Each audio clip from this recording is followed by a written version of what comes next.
your good vibes. At dumako naman tayo sa iba pang balita. Escudero na pipisil na mamuno sa impeachment trial ni VP Sara Duterte. Ang detalye ng balita ihahatid sa atin ni DJ Joey Boy. GV Balita Express. Napagkasunduan ng bagong majority block sa Senado na italaga si Senador Francis Cheese Escudero bilang presiding officer ng impeachment trial ni Vice President Sara Duterte.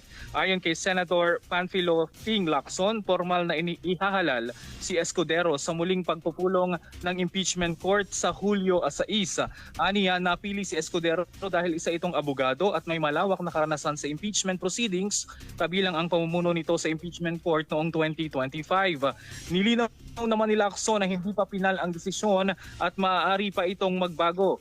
Itinanggi rin niyang may kapalit na kasunduan ang posibleng pagkakatalaga ni Escudero matapos itong sumama sa bagong majority block. Samantala, nakatakda ang pre-trial conference sa June 18 habang haharap sa impeachment trial si Vice President Sara Duterte kaugnay ng mga reklamong paglabag sa konstitusyon, graft and corruption, betrayal of public trust, panunuhol at iba pang mabibigat na akusasyon. Para sa GV Balita Express, ito si DJ Joey Boy sa GV 99.9, your good vibes. Maraming salamat DJ Joey Boy. Samantala pulong na